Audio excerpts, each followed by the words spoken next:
and welcome to the Q&R Code podcast. Guess who stepped on Quinn's intro? Boom, gotcha. Oh, she really got me this time, guys. Welcome home, everybody. Welcome home. Missed you.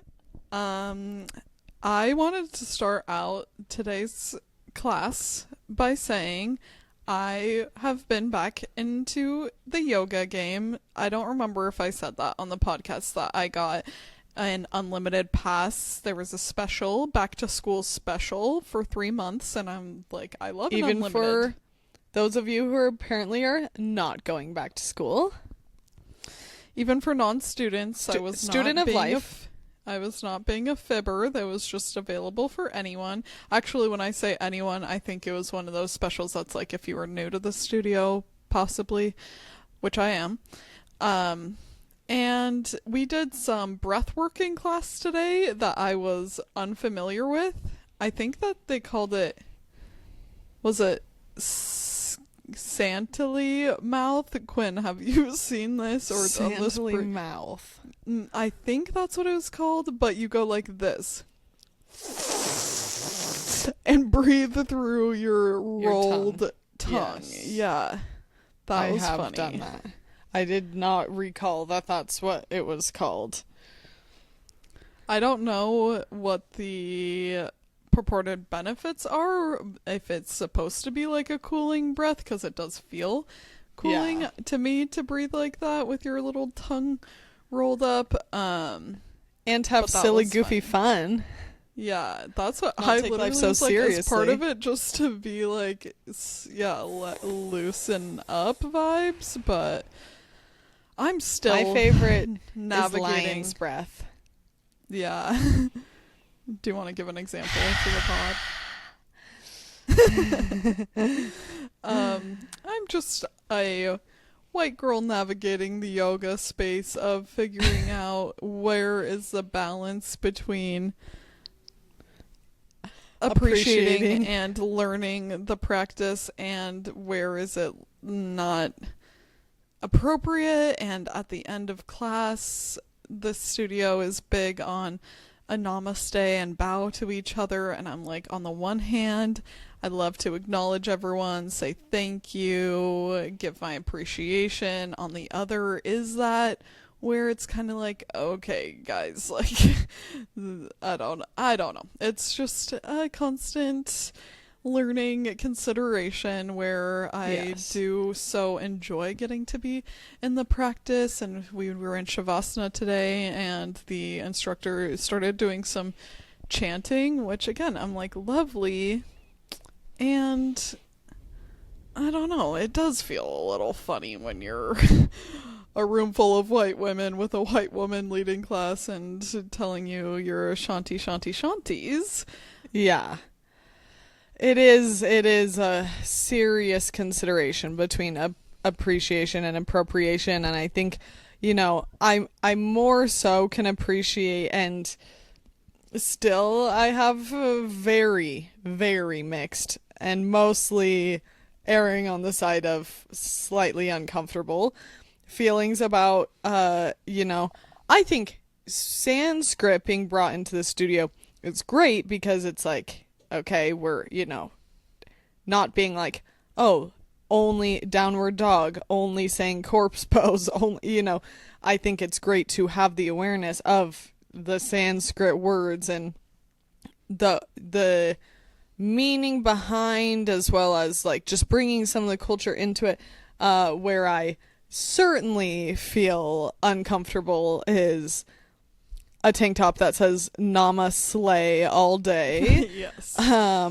Or even the brand, sorry, but Spiritual Gangster, and, Amaya, that was a whole thing with Love Island. But yeah, Spiritual Gangster for a white, very, very privileged white woman to wear is a little hard for me.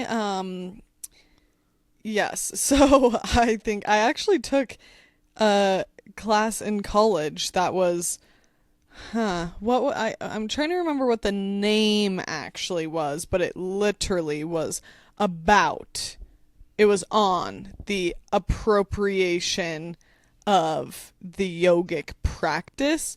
And it was really interesting. I wish all the time though, I wish that I wouldn't want to redo it, so I don't truly wish it, but there's a little part of me that feels like I would have absorbed my college education much better at this point in my life than when starting at 18 years old, where I did not feel equipped for the combination of stepping into adulthood solo while also receiving a college level education. Like, those also are both taking 5 classes at the same time. Yeah, it's so intense. Like, I just really think that college is intense, and I hope that more and more it becomes more of the norm for people to take the time they need. And I'm not even saying I hope less people go to college. I mean, I don't think everyone needs to go to college at all. I don't think that's the way to be, but I'm super grateful for my college education. I definitely wouldn't trade that. But I do think that I would have had more tools, and I'm also just more mature, know myself better, understand my life more and my goals more, that I think I would have been a more successful college student. So anyway, However, you were an extremely successful college student still, so. Thank you, Rye. Thank you. You as well, very much so. Thank goodness I had you. The one thing I will never ever live down is the one art test in art history that I scored better than Riley. I have to say it never ever happens. And I actually twice in that class got a higher score on something than you, and it was like, everyone stop what you're doing, look and listen. I got a better grade than Riley. This doesn't happen, other than spelling tests in second grade. Like, did I get an overall better grade in the class? That doesn't Absolutely matter. not. But I'm like, hey, and even if it was only, I forget, it was maybe 4 or 6 points more on the test, but I was still like, A+ for this girl, A for that girl, loser. Just kidding. I obviously didn't feel loser at all, but I was like, whoa. I can appreciate that moment happening, and just felt proud of myself because I'm like, oh, the fact that I have this knowledge in me, good enough, and I genuinely wasn't cheating off of Riley. She was cheating off of me. Just kidding. But yeah, anyway, the yoga thing, right? It is very interesting, and obviously myself, having been a yoga teacher, I was just thinking about it, and I'm like, can I still call myself a yoga teacher? Probably not, because I don't teach yoga, but I still love to jump into teaching yoga for, whether it's our family or a situation like that. But I don't know. I think to really stay considered registered, you have to be doing a certain however many hours every 5 years or something to keep that up. So I probably am no longer a registered yoga teacher, but yoga is so fun, and it's clearly, I love that it is appreciated, because I think it's a super special practice that has changed so many people's lives and changes their days and their bodies and helps them heal. And yeah, for me, I did get to a point as a yoga teacher where I did not close out my class with Namaste because it just didn't feel genuine to me. I felt a little uncomfortable saying it because I'm like, I know I can say for myself that I am not in touch enough with the significance and the true history behind this. I just don't, for me, feel like it's really genuine coming out of my heart. But also, like you said, chanting is great. Like, a good Om session, it feels so good. Those vibrations, chanting is very powerful. Yeah, it feels really good. But that's, I once in a while I'll sing the chant that in my specific school of yoga that I received my whatever certificate from, they have their own like little chant, and it is fun, and I am like, is it I Om do not Namah know. Shivaya? Yeah. Yes, even Riley Gurave. knows it from Quinn practicing. Good job, Ry. Thank you. But yeah, I love that you're going though, because yoga, it just, yeah, it now does feel so good. I now recall I definitely told the podcast because I told my story about struggle busing through the restorative class, but and us feeling humiliated to show up late ever to a yoga class.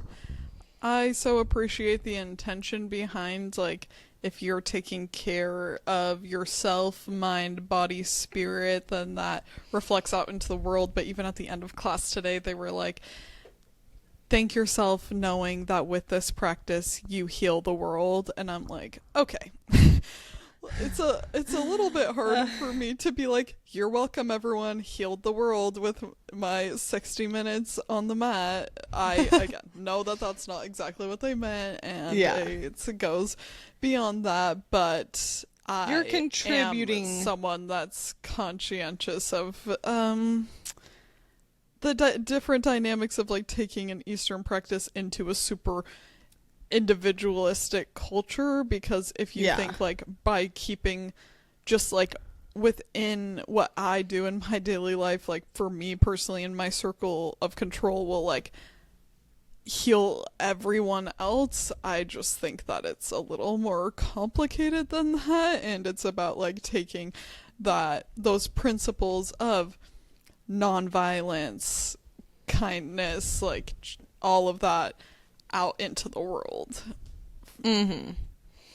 Yeah, anyway, I see. You're definitely making a positive contribution to the world by you taking care of yourself. That is how I resonate with that the most, is, you know, you got to do your own work to be making any progress toward positive change.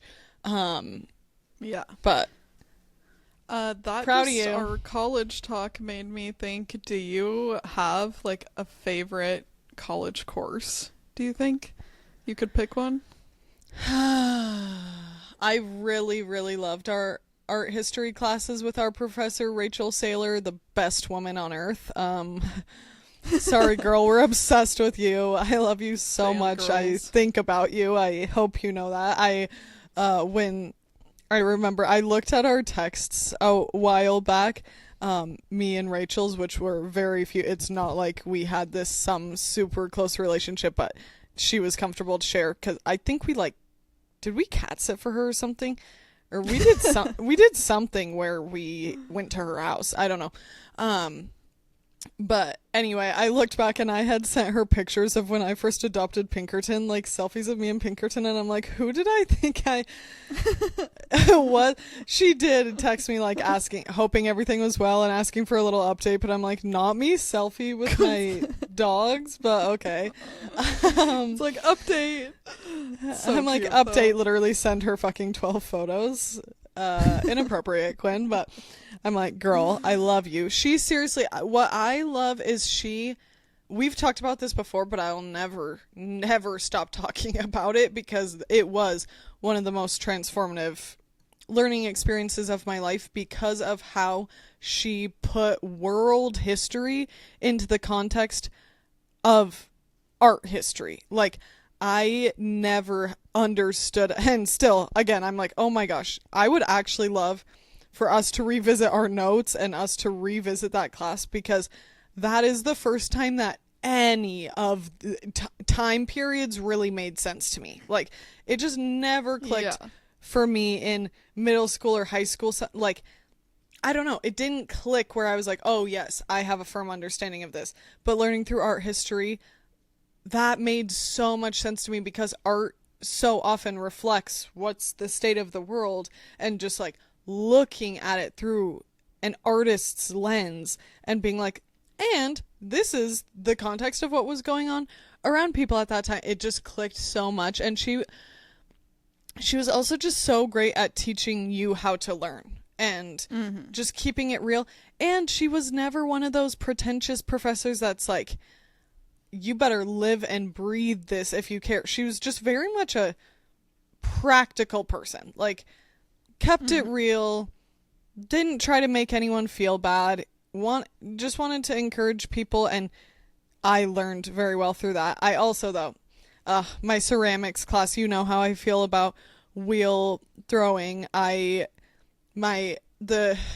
biggest regret I would say that I have, and it's not like it's true regret. I wish that I would have taken more wheel throwing ceramics instead of trying to push myself through metalsmithing. I was just so determined that I would be a metalsmith because I love jewelry so much. Every semester I took it, I didn't resonate with it. I didn't enjoy making the art and still kept pushing through. And then my second semester of my senior year took wheel throwing ceramics and was like, I love this so much. Are you kidding me? Why? Yeah. Like, so. That shows that, though, at least you were showing commitment, because you were with metalsmithing, like, you would say to us, I just haven't broken through yet. Like, maybe once I get more of these foundations down and get more of the skill, like, I will reach the point where I find it more enjoyable. And you didn't want to just scrap it because it wasn't your favorite right away. Like, I appreciate that quality of persisting to try to reach that point.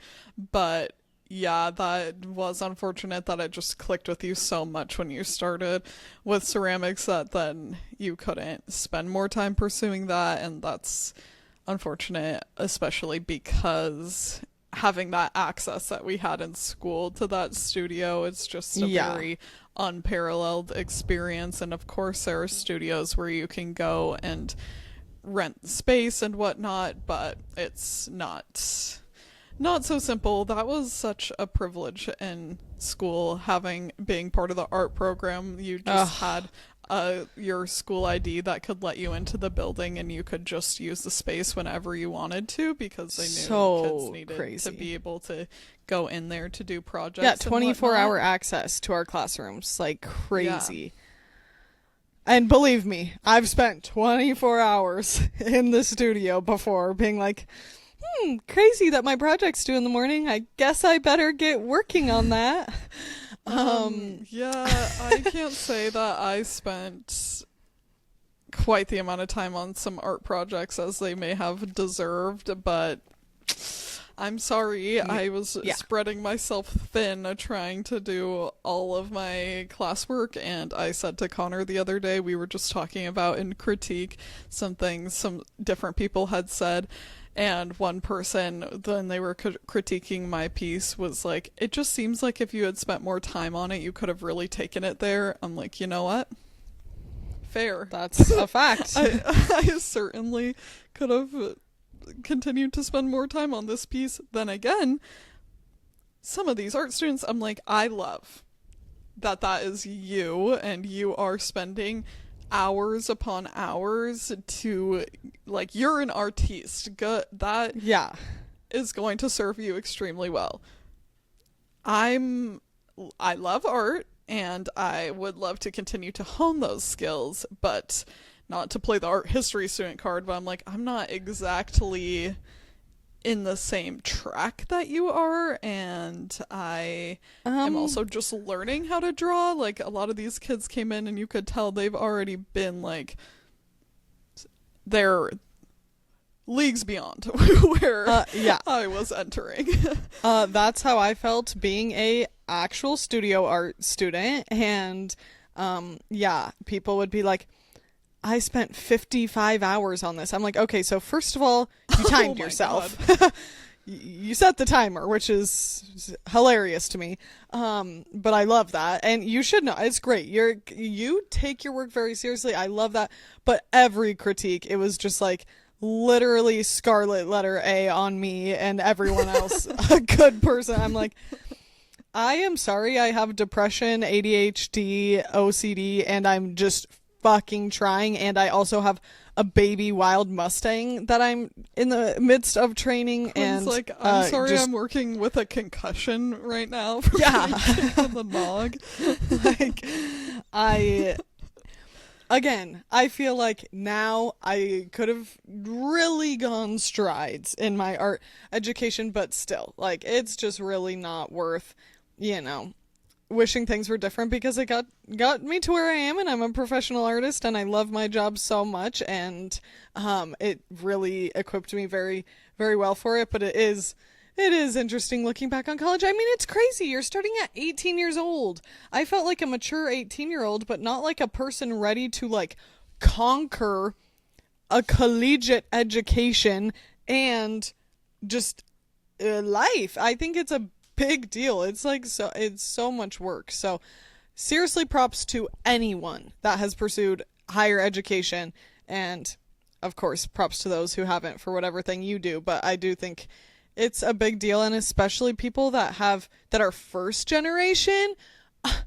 Can we shout out our triplet? Like, that is crazy. People, like, be so proud. It's such a big deal to work that hard and get through something, and to be a trailblazer doing it. Like, I can imagine the difference. Like, we had mom and dad, not to mention like our siblings, but mom and dad to look up to, where they had all of this experience. They, like, even though times have changed very much, like, you know, it was just like, yeah, this is the path that was trailblazed for you, and you guys are, oh, hello, Lucifer, my perfect cat. So cute. Yeah, so, I mean, anywho. it's even beyond just the classwork.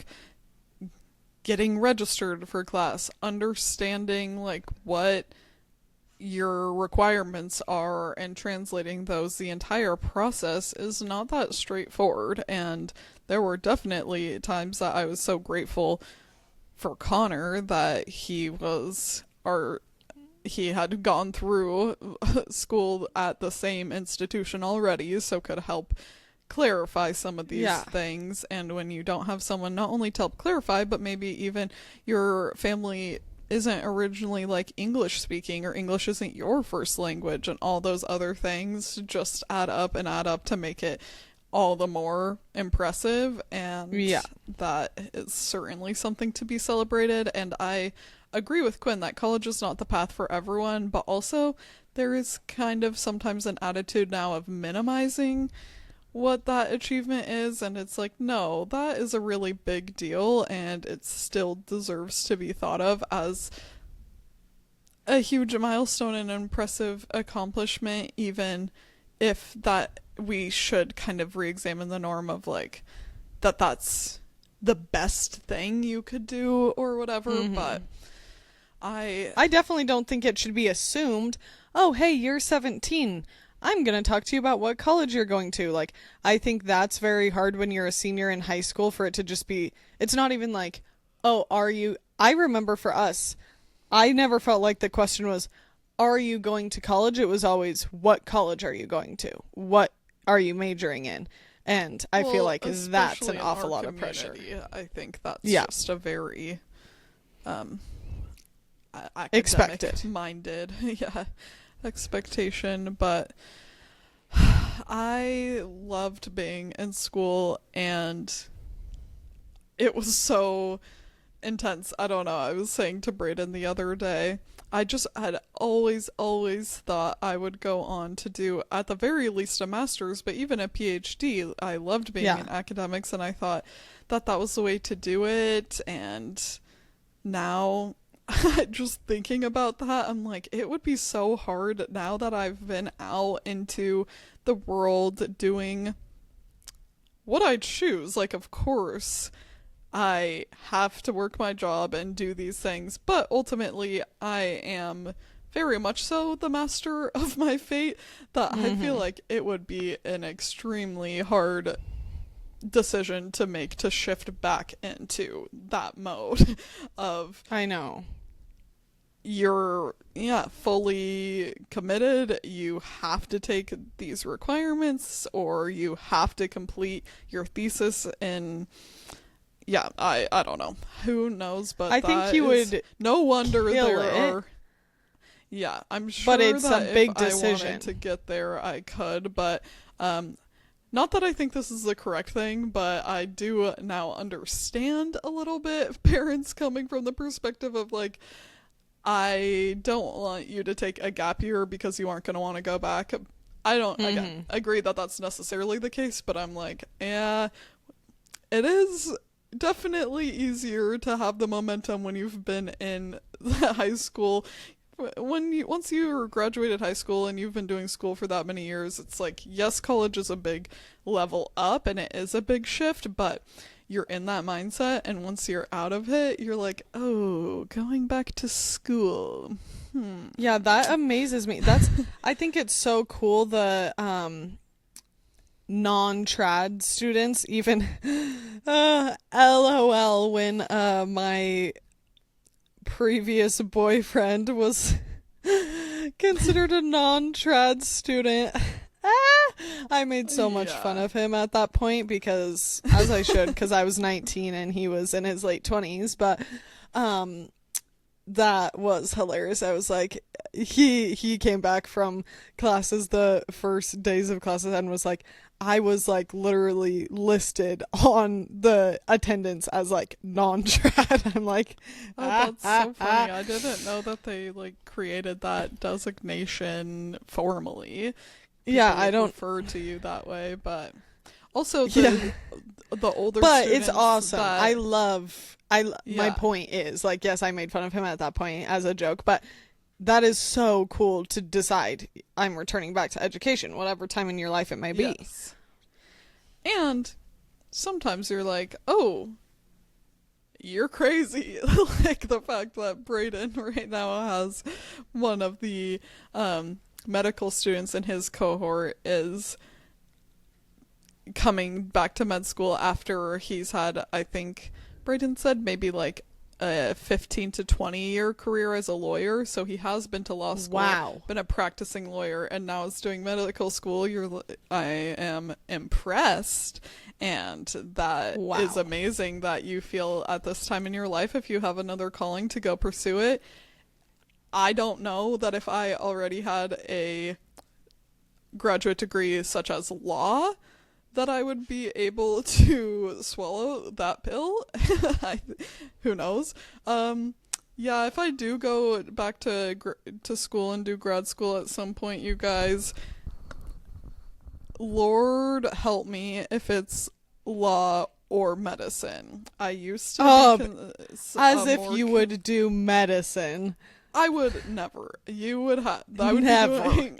I would have to have had a TBI that had changed my complete perspective on things. Law is one that I've considered, but after speaking with my friends that have gone to law school, I felt like, you know what? Maybe it's not such a good fit. And not only the school, but the actual practice. The reason that law is attractive to me is because it feels like a very tangible career to do some good with.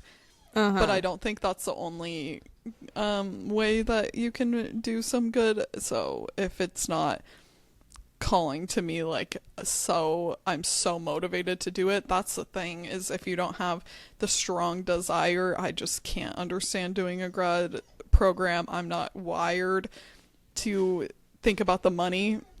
Like, that's just, you can think about it, but that's not a big enough motivator for me. For some people it is. Not clearly. Look at us, little artist writer crew, like, no.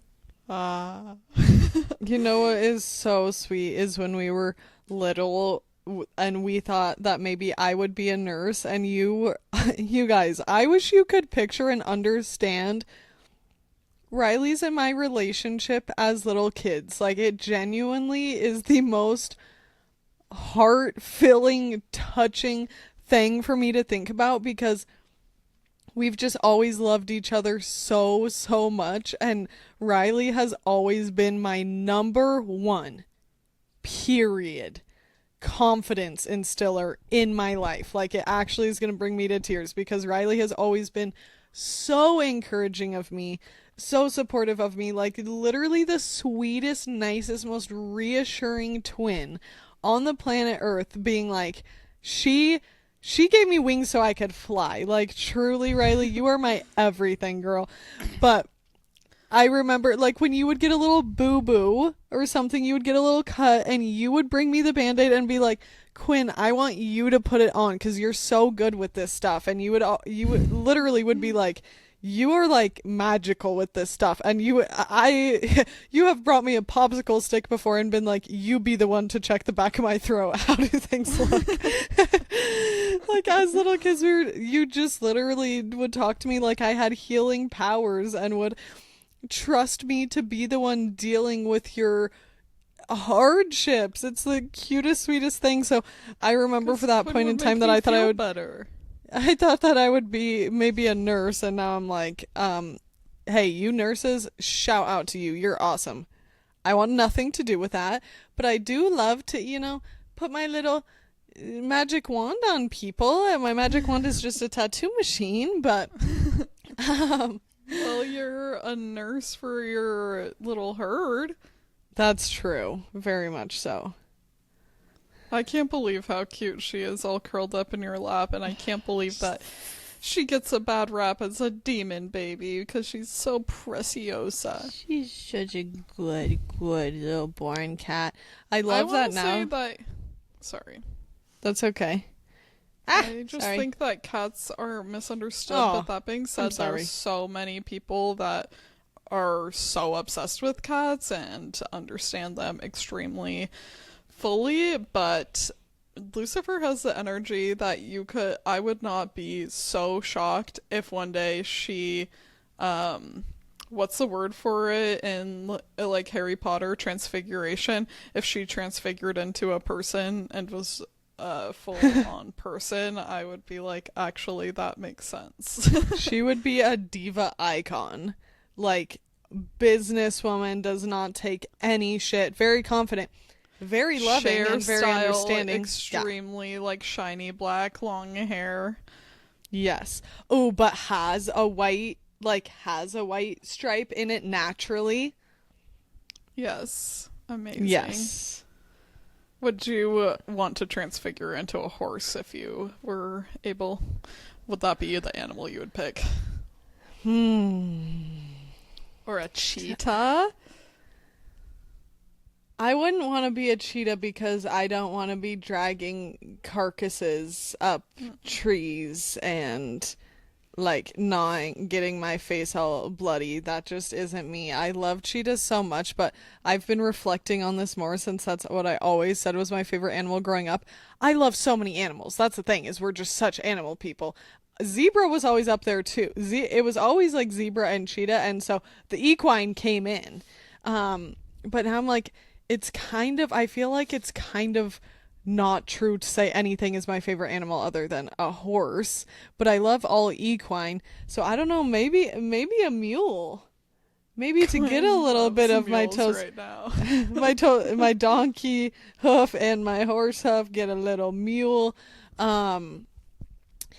But because I love... better watch out if you ever hear Quinn say, not right now, but we're just like we've been thinking about said animal. She says this the day before she gets money. She's like, yeah, not right now. We're just like, we've been considering adding another dog. And I'm like, yeah, you're about to. What do you mean? She's like, we're just thinking about it.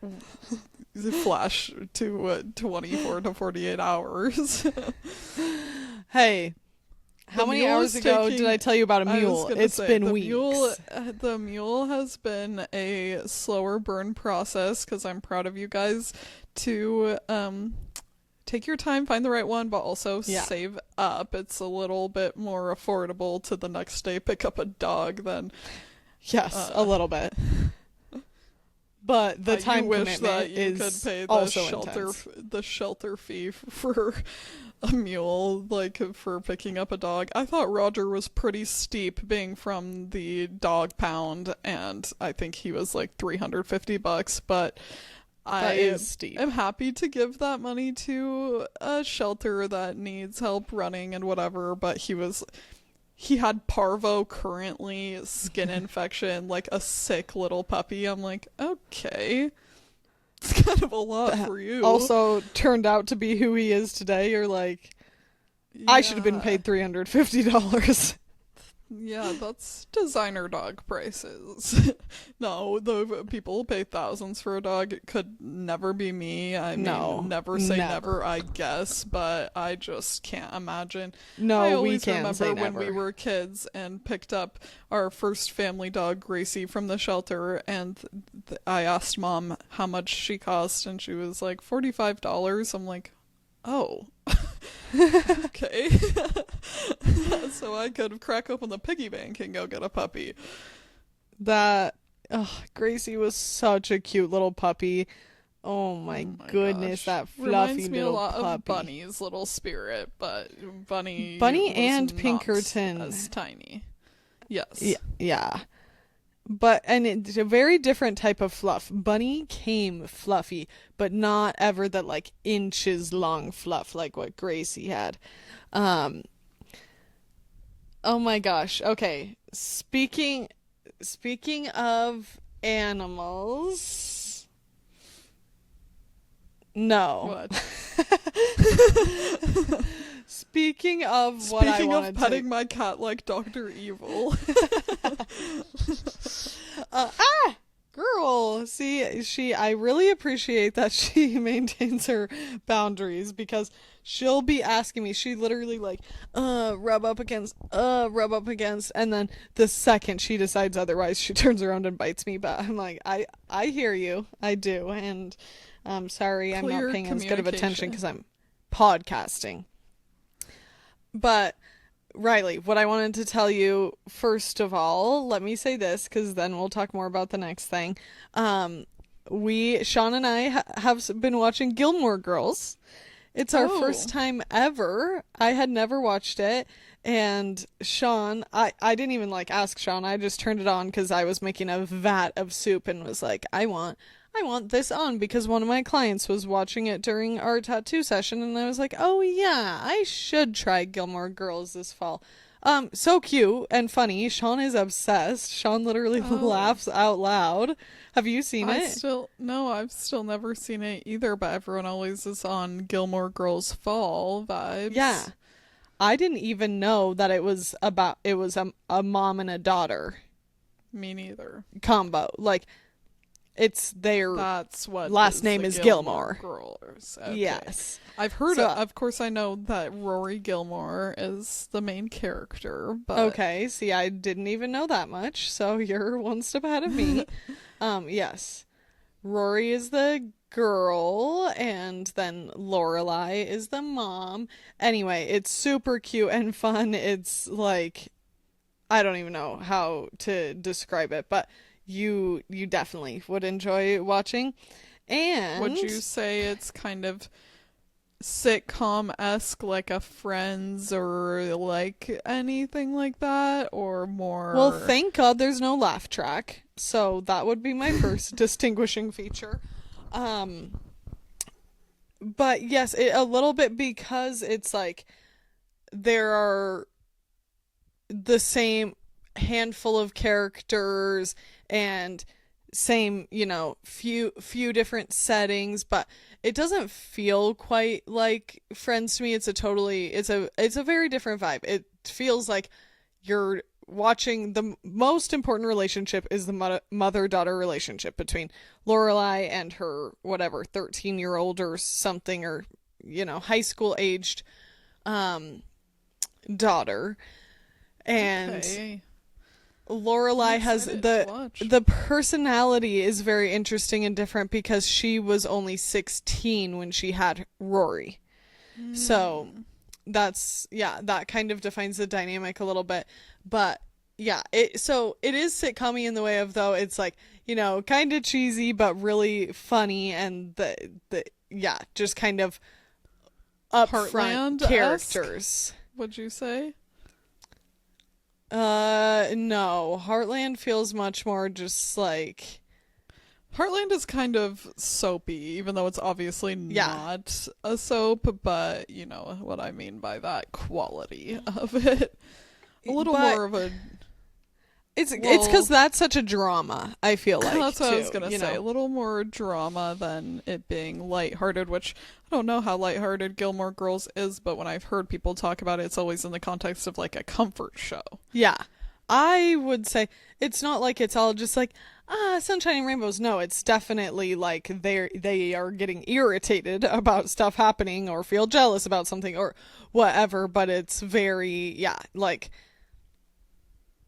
it definitely feels like a comfort show and is sweet and funny, and it's not like, oh my gosh, this huge problem that they need to go solve. It's like, very just sweet little problems that are easy to solve come up, which I can appreciate. Okay. It makes me happy that you're both liking the show, despite the fact that I have demands for you guys. Okay. My second thing I was gonna talk about was a Drag Race. Yes, RuPaul's Drag Race, which, like I told you, Sean and I had tried to start watching it, and Paramount Plus just genuinely would not load for us, so I don't know what's the deal, but thankfully we persisted, and last night it would load for us. So we started RuPaul's Drag Race last night, and we just started with season 17 like you recommended, so we would just be up to date. Very fun that it started with the Squid Games reference. Yes.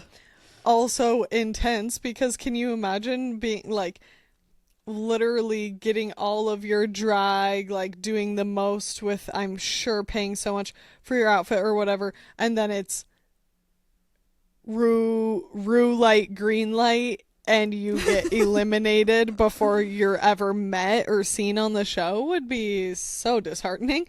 But maybe it comes back around and those queens come back or something? I don't know. Well, those queens that were the eliminated ones were in on it. They knew they weren't going to be on that season. Some of them are previous queen or from previous seasons, and I think some must just have been hired for the day because it wasn't actually... It wasn't the legit game of everyone that was offered to be on the season was on the season, and they weren't pied. They did that just for a fun little intro. Which was fun and hilarious. But so far so good, right? I loved, so far my highlight is Joella getting to meet Katy Perry, with Katy Perry being the guest judge, and that Joella is like, I am a Katy cat, like number one, and that she walked in the room and she was like, Joella, like that was my favorite part so far. Oh my gosh. But they are so talented. It's so cool, and of course the outfits are so fun, and getting to see like the just breadth of I should know, and thankfully I am now getting educated and cultured watching RuPaul's Drag Race, because I just didn't think about how it would be like, oh, this person, like the very niche character interests of like, I'm a mix of Betty Boop and whoever. Like, I just was like, oh, and Lucille Ball or whatever. I never would have thought of it getting to that type of a You're referring niche to Little and, like, Miss Susie Toot. Susie Toot. And then even, I don't really know Sean was asking me about it, and I'm like, unfortunately, I have to be so ashamed to tell you that I am not really the best source for this information, because he was like, okay, so tell me more about, they're saying like their drag mom. And my understanding, and now you tell me, Riley, is that the drag mom, like when you're an up and coming baby drag queen, you probably are looking for someone that is your type, like, you want to be similar vibes. You're chasing a similar style, vibe, and so that become like you kind of put yourself out there to seek them as a mentor. Yeah, I think that it happens in different ways, but that's a basic gist. Not every drag queen has a drag mom, because some people start and they're in a community where they don't have someone, or they just are more doing it solo, but often you will become in community with other drag performers and look for guidance. And there are also drag queens that are much more notorious for like taking people, notorious is the wrong word, but for taking people under their wing, and they have lots of drag children that they're helping along in the journey and can just act as a support system and a mentor, or teach you the skills that you need to go on. And there's also drag family names, so Carrie Colby. Aren't they called like drag houses or something? Yes, there's houses. And so like Colby is one of the last names. That Sasha Colby is a previous champion of Drag Race All Stars, and Carrie Colby, isn't she on season 17 or no? Maybe she was on season 16. I don't remember either, but so sometimes they have the last name and it's part of their name, so you'll be able to know there's the family tie there. But we should just watch when we're together Paris is Burning, this classic documentary about drag in New York that is a very seminal piece of queer media, I would say, talking about drag and where it comes from, and giving the credit where credit is due to a lot of Black queer folks. Really created what we know today as drag with voguing and the ball culture and whatnot, and it's so interesting. But I love that RuPaul's Drag Race is a way into that community for a lot of people that otherwise, wouldn't know anything about it. I remember when I was first introduced to the show in college with my friend that I was studying abroad with, and I was just little mind blown. I'm like, wait, so I had so many questions, and it does, the more you watch, I feel like the more you catch on. But also, of course, you need to go outside of just the show to look at the larger culture and history as a whole. But like you said, so talented, it's just so entertaining, and that is the point. Like drag, so often what they'll say is, this is to bring and spread joy, this is for entertainment, this is expression, and they are incredible entertainers. And unlike a lot of reality shows, they are asked to do the absolute most. The challenges would be so hard. You have to be constantly turned on, constantly creative, memorizing lines, memorizing songs, and then doing your whole look. It's just so impressive what they're able to do. And with the eliminations, I always feel badly because any of these queens could make it all the way, and it's just so emotional. I always feel like with one week when you're just either a little off your game, or even you just don't do as well as everyone else did, it's hard knowing that is, they just have put so much work into it, put their lives on hold and all of that. It's still such a great opportunity to have even been there and come on the show. And I do think now most of those queens go off and feel more secure in their jobs, being able to be more full-time drag performers. But I'm so glad you guys are watching it, and I think Sean is going to really like it too. Yeah, he has been really liking it, and we could only keep our eyes open for so long, so we didn't even get through the first full episode. But I want so badly one time to be fully made up by a drag queen, because that would as you be guys everything. Know, Quinn and I, we can dabble with a little natural girl makeup look. We're not exactly even among just not drag performers. Just I was gonna say, we've never even done a true full face of makeup. Like, never. God forbid. There has never been baking powder. Baking powder. Baking. Yeah, I've never even put on baking powder. If I See, had we to know do so much. smoky eye right now, it would Oh be like God. a serious challenge. And I have watched so much makeup online. Like, I have watched plenty of YouTube like beauty gurus because those are fun videos to watch, but I have not in practice done these things. And I would love to just get the full mug, wig on, body, yada yada. Like, I want that whole treatment, and one day that's gonna happen, whether that has to be from me, like, paying a makeup artist slash drag queen to do it. I just really want to feel. You'll see there's always a challenge where they put someone into drag that isn't a drag performer, and you can just tell please. their aura completely changes. You just like step into who you are in drag. Yeah. It looks so fun. Oh, that would be so fun. Oh my gosh, if we could do that together, twins in drag would be everything.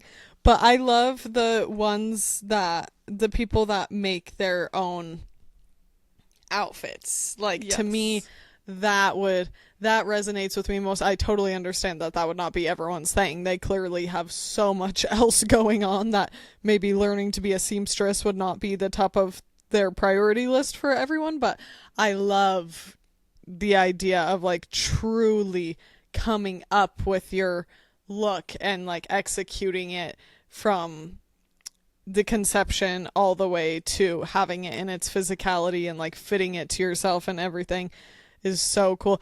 But yeah, just looking at all the outfits, it's so fun. It totally is just fashion art, like so fun. And seeing some of their makeup is like so seamlessly done. No, I saw the first couple of performers, but was like really falling asleep. But what I can take away so far, what do you mean? Is that like when they go out and do their full performance? Well, they do 3 looks on one runway, and I thought they did it very early in that season. But maybe you haven't. I'm telling you, I'm in episode 1. Okay. So I don't remember if they've done it or not, but there's just a particular look that I'm excited for you to see. So we'll have to talk about it when Miss Nymphia Wind, aka Miss Banana. Who is that? I'm trying to remember. Did they do like the paint look? She's Banana when they first... obsessed. Oh, okay. No, what I was gonna say though is it seems I again have barely seen any of it, but Rue. Season, so I don't mean to confuse you. It's hard for me to keep track. Rue, I like that when they were doing the actual, I don't even know what it's called, competition. The runway. The runway, that she was being so gagged and like having fun with it and not just being like sitting there arms crossed. Like, clearly it seems like it's just a fun thing for Rue, but I maybe I'll change my mind when I see more. Maybe they don't stay that way, but I don't know. I think that Rue really wants everyone to succeed and puts like a lot of energy back into them, knowing that like it takes a lot of energy to do the show. Of course, there are times where she's a little less enthusiastic, but in general, I would say is like quick to laugh and provide that encouragement, like wants to bring that out of everyone on the show.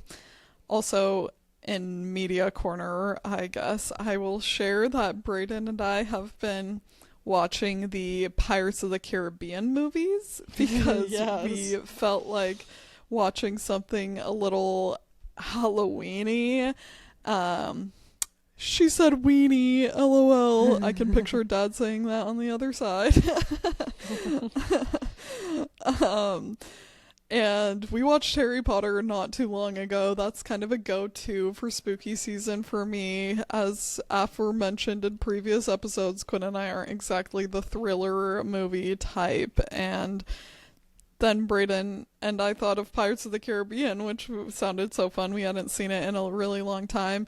And what I have realized now watching them is, I never understood what was happening in these movies. Like, watching it as a kid, I think we were just too little, and it wasn't one that we really, like, maybe I know I've seen all the movies at least once, but I don't think that much were they in our repertoire, because they actually are, they're not scary for me to watch now, but seeing them and the years that they come out, I'm like, I hope we were at least a little older than the year they came out when I saw it, because this is intense.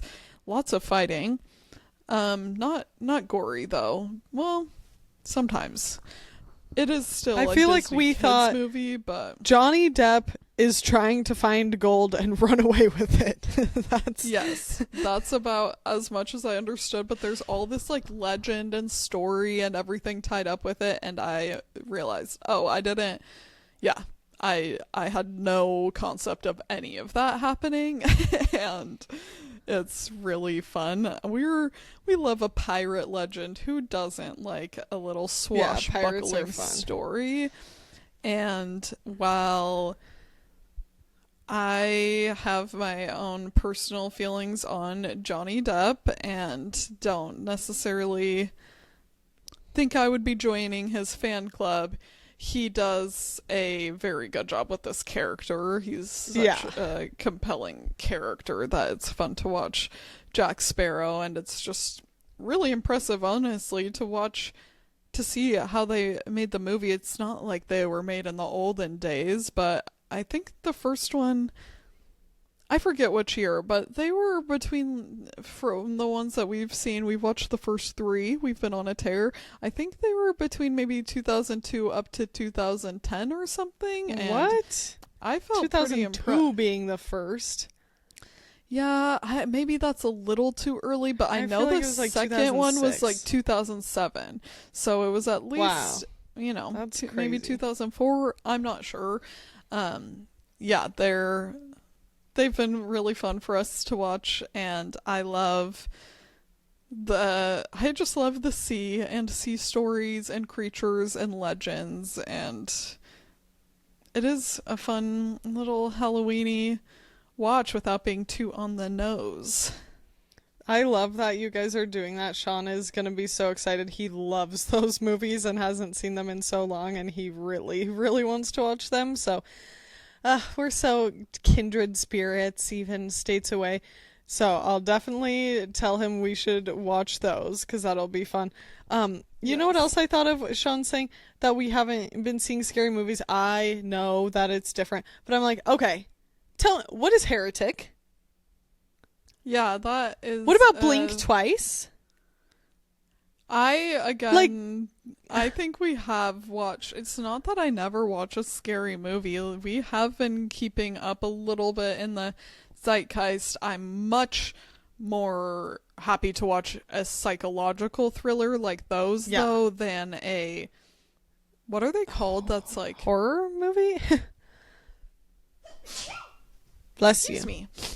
Yeah, horror maybe is maybe that's the genre that's more gore focused. I don't like that. Like, I have never seen Chainsaw Massacre. Doesn't sound like my sort of thing. I've never seen what's it called? Friday the 13th, Halloween. What's a lot of those famous with the face mask thing on it? Wait, what are they? Yeah, I don't even know. I thought is Friday the 13th with Freddy. Okay, yeah, maybe. I don't know. Maybe people will say that's actually not that bad, but I've seen some of the classics that, again, I don't know that this is considered horror. Silence of the Lambs I've seen. The Shining I've seen. Those are something about also... Typically the older a movie gets, it's a little more palatable. Dad was like, I remember thinking that this was like pretty chilling when we watched it, but with our level of exposure to different images, it's kind of like, it's not the same as now seeing something that is so real and so visceral. Is just, when we went with our brother in the theaters to see A Quiet Place. No. That I did not go see A Quiet Place 2. That was too far for me. And that one isn't really gory horror, I would say, but it was just like sticky, clicky monster vibes. No. The scariest part of the whole movie to me is when she's coming up the basement stairs and steps on a nail and can't scream. Oh, yeah. Nail to the middle of the foot, no. Like, actually kill me. Quinn. No. Sorry, that sort Mom. of imagery is too much. It's, call me pick me, but we're too much of an empath for that. Like, I feel that in my nuggets, and then it becomes a actual those thoughts are not good for my style of brain. Mine neither. Well, what else? Do we have anything we need to say before we wrap it up? Another just random chatty episode. To the arch of your foot. Anything else you wanted to cover? Riley and I have both been thinking about having some glam nails on our nails. Yes. We are very much so natural nail girlies, but and that is sometimes you see a good set. Convenience, not yeah. Well, I do like the look of natural nails, but some people will say I just like can't get behind the decorative nails. I just like a plain Jane. I really love them, and they're so fun and so eye-catching and fashionable, but I couldn't be someone that's keeping up with that in the salon, not only because of the level of maintenance, but also because of the cost. I can't factor that into my budget. However, I would love to get another set of, Quinn and I have probably shouted her out in the past, but we should again. Perfectly Pressed is a handmade nail press-on company, so instead of the factory produced press-ons that you would see in any sort of, drugstore, she paints them all by hand, and that's what I wore on my wedding. So you give yourself the manicure just by using glue and sticking them on. They lasted really well, and you can reuse the sets. And she had, maybe it was last weekend, a drop for Christmas nails, and of course I'm like, they're so would be cute. So fun. I would love to have a little holiday set, but the problem is just me. Will I actually do it and maintain it? And I have this set that I have for my wedding that I haven't done in so long that then it's like, is that me just getting excited about something, but that's not an actual appropriate purchase for me to make? I don't know, but I want to have fun, cute nails. I wish that I could snap and make it happen, and then snap and make them come off, because I know not enjoy the coming the on off and off process are both not ideal. But what I just gasped over is how Perfectly Pressed nails, like, she credits a lot of her success in terms of like the audience she has to Whitney Simmons having shared her. And I was when I opened my Instagram last night, like, jaw dropped when I saw Whitney Simmons is pregnant. And I know. It's not that I don't care, that sounds like mean, but that usually, it's like, I'm excited for people, of course, if they get pregnant, but it doesn't usually, I'm like, okay, this person's pregnant, that's great, I hope they enjoy. But for Whitney Simmons, who is also one of the OG influencers that we ever had anything to do with, I am like, oh, that is so cute, and she's gonna be such a sweet, good mom, and same with Stefan as a dad, so that's exciting. I'm excited for her because that she is just going to love being a mom. Like, look at the way she is with her dogs. Oh my god, she's gonna be so excited. And also her photos were so cute, and I do not blame. I'm like, you are someone that I do not think it is cringy at all that your captions are always Taylor Swift lyrics, and that you're just a full-on millennial Swiftie. You live in that energy, and you can't fault someone that just exudes such like kind, positive, supportive vibes all the time. Definitely. So and has been exciting. so open and great about advocating for mental health and awareness of that. I appreciate that as well. So congratulations to her, and of course love that she also has, when she's worked with small businesses like Perfectly Pressed, known that her platform is powerful and that can uplift people a lot. That's how we were introduced to those nails. Yeah. I'm pretty confident. Yep, her first Not to post toot ever my about own it, I horn, went but- click onto her profile. But it was so funny because I was looking through the tagged photos, Perfectly Pressed, to see, okay, what sort of set would I maybe like to get? And then there's a photo that I was like, ooh, that looks so pretty. Clicked on it. It was from my Instagram. I had tagged her. I'm like, okay, Riley. clearly someone is into her own vibe, because I was like, oh, cute. It's me. That's funny. You must have scrolled a ways back. I just think maybe people don't tag very frequently for something like that because it wasn't that far back. But That crazy. Interesting. by the next time we speak with you guys, Halloween will have come and gone. So we hope that you have a very fun and safe Halloween weekend. Will it really? And yeah, That's crazy. I know. October flew by like a little bat, like a little ghost Like a little in the bat. night. Woo woo. Speaking of flying, I was graced by my great horned owl last night while rasping it's a Ghost's Halloween feet. miracle. It was so cute. It was like a stunning sunset, and then on my silo right above me, the great horned owl was hooing, and I'm looking at it like, I love you. I'm your biggest Wow. fan. Quinn's like, come on into the barn. There are plenty of mice. Yeah. Okay, well, you guys are the best. Thanks for listening. Happy Tuesday. We will talk to you a week from now, and we will soon be getting to update you on our time together. Because you guys know we just can't wait for twin time. So when you listen to this, we'll be together. We did a little prep. Wishing you the best. Happy Halloween, and see you next Tuesday. Bye. Bye.